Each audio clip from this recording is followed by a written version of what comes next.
Assalamualaikum warahmatullahi wabarakatuh.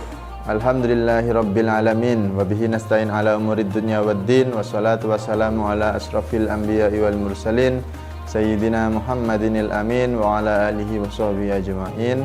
Amma ba'du. Para sahabat edukasi, bertemu kembali dengan kami dalam satu acara, yaitu acara tausiah di bulan Ramadan tahun 1447 Hijriah, yang mana pada pembahasan dan pertemuan kita pada kali ini, pada hari ini akan membahas tentang bab sholat kembali, yang mana kemarin kita sudah membahas rukun-rukun sholat, dan pada pertemuan kita pada kali ini akan membahas tentang awqatus sholati fardhi.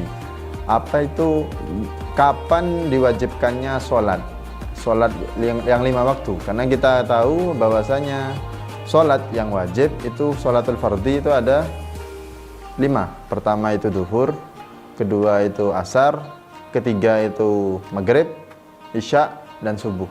Maka waktu-waktu apa yang diwajibkan untuk sholat untuk 5 waktu ini, karena memang tidak semua sholat itu bisa dikerjakan kapanpun. Bukan tidak semuanya, semua sholat itu tidak bisa dikerjakan kapanpun kecuali satu, yaitu sholat sunnah mutlak, yang mana akan kita bahas nanti, yang mana ada pembahasan sholat sunnah mutlak itu tidak boleh dikerjakan pada 5 waktu. Kita mungkin akan bahas di pertemuan yang akan datang. Nah, pertemuan kita pada kali ini akan berfokus kepada waktu-waktu sholat fardu, yang mana kefarduan waktu sholat tersebut ditentukan oleh rotasi bumi terhadap matahari. Apa itu? Mengelilingnya bumi terhadap matahari. Ketika matahari itu ketika bumi mengelilingi matahari, maksud saya, maka di situ ada yang namanya waktu sholat yang telah ditentukan. Maka waktu sholat itu ditentukan oleh matahari. Nah, langsung kita bahas. Yang mana pertama adalah sholat duhur. Sholat duhur itu dikerjakan ketika zawali syamsi, ketika tergelincirnya matahari sudah condong ke arah barat. Tergelincir di sini bukan maksud kita tergelincir labu benih, tapi tergelincir itu sudah agak condong ke barat.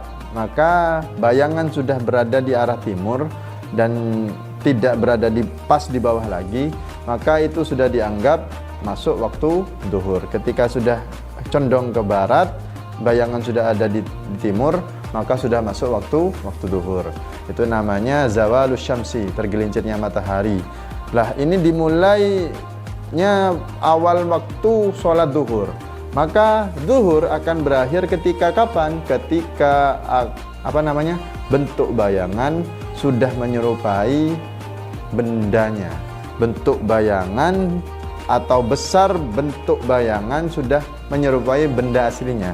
Contoh, ketika bayangannya HP sudah sama dengan bentuk HP-nya, maka itu sudah masuk waktu asar. Sudah habis waktu duhur. Itu waktu duhur. Jadi dimulai kapan? Ketika matahari sudah tergelincir, sudah condong ke arah barat, dan bayangan sudah ada di timur. Dan akhir waktu duhur kapan? Ketika bentuk bayangan sudah menyerupai benda aslinya. Itu untuk duhur. Sedangkan untuk asar kapan?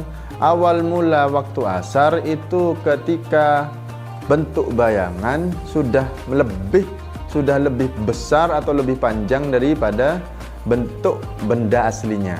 Maka ketika HP ini diukur ternyata 10 cm, ternyata bayangan HP dari sinar matahari itu lebih daripada 10 cm, maka sudah masuk waktu asar. Sudah masuk waktu asar, itu sekitar jam 3 lebihan sekarang. Maka ini menunjukkan waktu asar ini sudah menunjukkan waktu asar ketika bentuk bayangan sudah lebih besar daripada benda aslinya. Lah, kapan terakhir waktu asar? Berakhirnya waktu asar ketika terbenamnya matahari. Maka ketika terbenamnya matahari, waktu asar sudah habis. Akan masuk kembali ke waktu maghrib.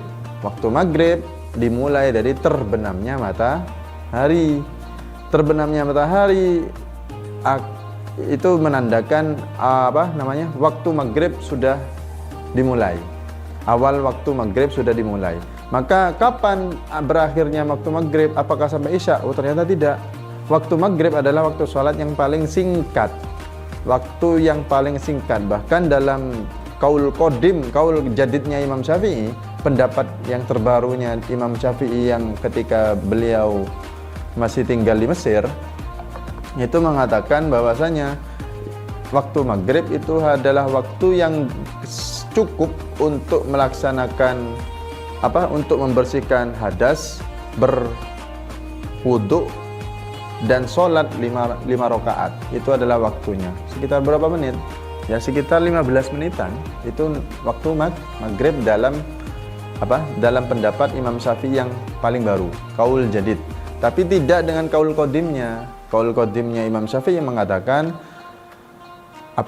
waktu maghrib sampai terbenamnya mega merah. Apa mega merah? Ketika terbenamnya matahari, kan tidak langsung semuanya itu gelap gulita, masih ada kemerah-merahan, senja kalau kata orang-orang zaman sekarang. Itu kan masih ada senjanya. Maka senja yang merah-merah tadi itu sudah hilang, maka waktu maghrib sudah habis. Tidak sampai isya, tidak memang, karena memang waktu maghrib itu adalah waktu yang paling singkat. Maka ketika berbuka puasa dianjurkan tidak langsung makan besar dulu, jangan makan nasi dulu, jangan minum yang banyak dulu. Tapi bagaimana? Cukup dengan air putih 3 butir kurma, lalu sholat maghrib dulu, langsung dilanjut makan besarnya. Ini memang ternyata memang berpengaruh terhadap kedokteran. Karena kenapa? Perut itu tidak langsung mencerna makanan yang terlalu banyak dan berat. Nasi tidak masuk terlebih dahulu. Yang masuk apa? Kurma, air putih. Lalu sholat ketika sudah agak mendingan, sudah agak lama dari jeda waktu kita makan kurma tadi, baru dilanjut makan besarnya. Seperti itu. Karena kenapa? Waktu maghrib itu sangat mepet. Jadi diusahakan makan secukupnya, sholat baru makan lagi nantinya. Tidak enak memang. Karena tidak enak itu dapat pahala. Seperti itu. Nah itu maghrib. Maka maghrib berakhir ketika terbenamnya mega merah. Ketika senja kekuning-kuningan kemerah-merahan sudah habis, sudah hilang di pandangan mata di arah barat, maka waktu maghrib sudah habis. Dilanjut dengan waktu isya. Ketika terbenamnya mega merah, itu sudah menunjukkan waktu isya sudah dimulai. Kemudian berakhirnya kapan? Berakhirnya ketika terbitnya fajar shadiq. Maka waktu isya akan pasti lebih panjang daripada maghrib. Maghrib waktu yang paling pendek untuk sholat berdampingan dengan waktu isya yang sangat panjang. Meskipun panjang dari terbenamnya fajar merah sampai terbitnya fajar shadiq subuh, itu bisa melakukan sholat isya, tapi kita kadang terlalu leha, terlalu santai, terlalu lalai untuk melaksanakan sholat pada awal waktu. Menganggap waktu isya masih banyak, jadi kita santai-santai dulu. Kita main HP dulu, rebahan dulu, main Mobile Legend dulu, PUBG, mencari boya, FF dan sebagainya macamnya. Ternyata scroll TikTok, akhirnya ternyata terlelap tidur. Bangunnya jam berapa? Jam 6. Madek lober sekalian. Seperti itu. Maka meskipun waktu isya terlalu sangat amat panjang, kadang kita lalai sampai akhirnya lupa tidak sholat dan malah ketiduran terlebih dahulu. Itu. Maka kemudian ketika waktu isya sudah habis, kapan terbitnya fajar shadiq atau fajar yang kedua? Fajar kedua sudah terbit, sudah masuk waktu subuh. Waktu di mana ketika orang berpuasa itu sudah dilarang untuk makan, minum dan sebagainya macamnya yang bisa membatalkan puasa. Karena waktu puasa dimulai dari terbitnya fajar shadiq sampai terbenamnya matahari. Maka fajar shadiq sudah muncul, sudah terbit, maka sudah masuk waktu subuh. Kapan berakhirnya waktu subuh? Ketika terbitnya matahari. Matahari terbit, maka subuh sudah habis. Kadang kenapa kok kita sering lalai dalam sholat subuh? Karena bangun tidur itu ruwetnya, Masya Allah, susahnya, Masya Allah. Karena kita terlalu terlalu enak ketika sudah berada di zona nyaman, yaitu zona tidur. Bangun pun susah seperti itu. Apalagi tidurnya jam 2, jam repotan boleh itu seperti itu. Maka waktu subuh ada ketika terbitnya fajar shodiq sampai terbitnya matahari.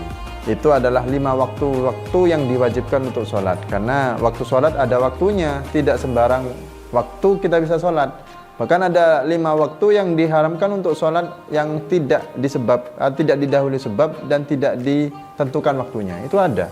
Mungkin kita akan membahas di pertemuan yang akan datang.